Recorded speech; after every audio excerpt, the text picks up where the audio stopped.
നിങ്ങൾക്കറിയാമോ, തലച്ചോറിന് ഒരു സീക്രട്ട് സ്വിച്ച് ഉണ്ടെന്ന്? ഞാൻ വർഷങ്ങളായി ബ്രെയിനിനെ പറ്റി പഠിക്കുന്നു. ഒരു കാര്യം ഞാൻ കണ്ടെത്തി: ഒരാൾ തന്റെ ലക്ഷ്യങ്ങൾ നേടാൻ എന്താണ് ചെയ്യേണ്ടതെന്ന് ചിന്തിക്കുന്നതിൽ അല്ല, ആരായി മാറണമെന്നതാണ് യഥാർത്ഥത്തിൽ ചിന്തിക്കേണ്ടത്. ഇത് കേൾക്കുമ്പോൾ നിങ്ങളുടെ മനസ്സിൽ ഒരു കൗതുകം ഉണ്ടാകുന്നില്ലേ? ഇന്ന് ഞാൻ നിങ്ങൾക്ക് പങ്കുവയ്ക്കാൻ പോകുന്നത് ജീവിതത്തെ എങ്ങനെ മാറ്റിമറിക്കാമെന്നതിന്റെ ശാസ്ത്രീയ രീതികൾ ആണ്. നിങ്ങളുടെ ലക്ഷ്യങ്ങൾ നേടാൻ ആദ്യം നിങ്ങൾ സ്വന്തം ഐഡന്റിറ്റിയിൽ മാറ്റം വരുത്തണം. ഉദാഹരണത്തിന്, ബോഡി ഫിറ്റ് ആകണമെന്ന് ആഗ്രഹിക്കുന്നവർ വ്യായാമ പ്ലാനുകളിലും ഡയറ്റുകളിലും ശ്രദ്ധ കേന്ദ്രീകരിക്കുന്നു. പക്ഷേ എപ്പോഴും ഫിറ്റ് ആയിരിക്കുന്നവർ വ്യത്യസ്തമായി ചിന്തിക്കുന്നു. ഞാൻ ജിമ്മിൽ പോകണം എന്നല്ല, മറിച്ച് ഞാൻ എന്റെ ശരീരത്തെ പരിപാലിക്കുന്ന ഒരാളാണ് എന്നാണ് ചിന്തിക്കേണ്ടത്. ഇങ്ങനെ സ്വയം മുൻകൈയെടുക്കുന്നതാണ് ശാശ്വതമായ മാറ്റത്തിന്റെ അടിസ്ഥാനം. സ്വന്തം പ്രവർത്തനങ്ങൾ എപ്പോഴും സ്വന്തം ഐഡന്റിറ്റിയുമായി യോജിക്കും. ഇത് ഓട്ടോമാറ്റിക് ആയി നടക്കുന്നതാണ്, മോട്ടിവേഷൻ അല്ല. സ്വന്തം തലച്ചോർ പുതിയ ഐഡന്റിറ്റി സ്വീകരിക്കാൻ രണ്ട് കാര്യങ്ങൾ ആവശ്യപ്പെടുന്നു: വ്യക്തമായ വിഷ്വലൈസേഷനും തടസ്സങ്ങൾ ആസൂത്രണം ചെയ്യലും. ഇതിനെയാണ് മെന്റൽ കോൺട്രാസ്റ്റിംഗ് എന്ന് വിളിക്കുന്നു. നിന്നെത്തന്നെ പുതിയ വ്യക്തിയായി സങ്കൽപ്പിക്കുക. പക്ഷേ നല്ല കാര്യങ്ങളിൽ മാത്രം നിർത്തരുത്. എന്താണ് നിന്നെ തടയാൻ പോകുന്നത്? എന്താണ് ബുദ്ധിമുട്ട് ഉണ്ടാക്കുന്നത്?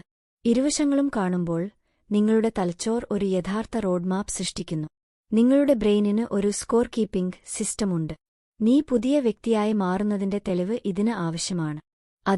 ചെറുതായി തുടങ്ങൂ, വളരെ ചെറുതായി. വായനക്കാരനാകണോ? ഒരു പേജ് വായിക്കുക. ബോഡി ബിൽഡ് ചെയ്യണോ? ഒരു പുഷപ്പ് ചെയ്യുക.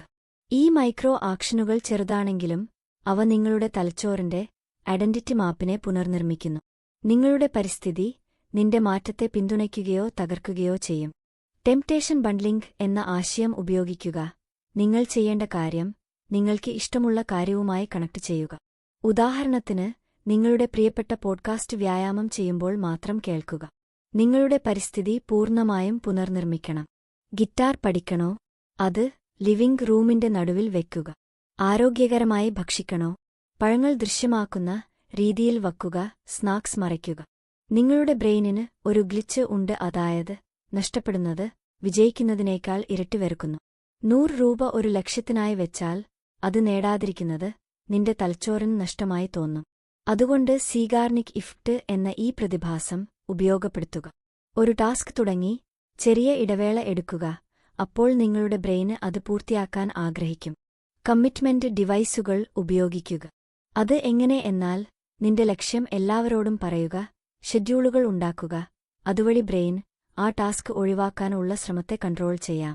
നിലവിലുള്ള ശീലങ്ങൾ പുതിയവയ്ക്കുള്ള അടിസ്ഥാനമാണ്. ഹാബിറ്റ് സ്റ്റാക്കിംഗ് ഉപയോഗിക്കുക. നിങ്ങളുടെ രാവിലെ കോഫി കുടിക്കുന്ന ശീലത്തിനു ശേഷം പുതിയ ശീലം ചേർക്കുക. ഗേറ്റ്വേ ഹാബിറ്റുകൾ പ്രധാനമാണ്: നല്ല ഉറക്കം, വ്യായാമം. ഇവ തന്റെ മുഴുവൻ സിസ്റ്റത്തെയും അപ്ഗ്രേഡ് ചെയ്യുന്നു. ശീലങ്ങൾക്ക് വിൽപവർ ആവശ്യമില്ല, അത് ഓട്ടോമാറ്റിക് ആയി നടന്നുകൊള്ളും. മോട്ടിവേഷൻ ഒരു രഹസ്യ ഘടന ഉണ്ട്. നിങ്ങളുടെ തലച്ചോർ ഭാവിയെക്കുറിച്ചല്ല, ഇപ്പോഴുള്ള പ്രതിഫലങ്ങളെക്കുറിച്ചാണ് ശ്രദ്ധിക്കുന്നത്. ഡോപ്പമൈൻ ഷെഡ്യൂളിംഗ് ഉപയോഗിക്കുക. ഓരോ ചെറിയ വിജയവും ട്രാക്ക് ചെയ്യുക. നിന്റെ ഭാവി ഐഡന്റിറ്റിയിൽ നിന്ന് നിനക്ക് ഒരു കത്ത് എഴുതുക. ഇത് നിന്റെ തലച്ചോറിന്റെ പ്രതിഫല സിസ്റ്റത്തെ പുനർനിർമ്മിക്കുന്നു. സ്വന്തം ജീവിതം മാറ്റാനുള്ള അവിശ്വസനീയമായ ശേഷി നിന്നിൽ ഉണ്ട്. ഈ യാത്രയിൽ സ്വന്തം അനുഭവങ്ങൾ താഴെ കമന്റ് ചെയ്യൂ. അടുത്ത ഭാഗത്തിൽ കൂടുതൽ രഹസ്യങ്ങൾ പങ്കുവയ്ക്കാം. അതുവരെ ഓർക്കുക, ഏറ്റവും വലിയ യാത്ര എപ്പോഴും സ്വന്തം ഉള്ളിൽ നിന്നാണ് തുടങ്ങുന്നത്.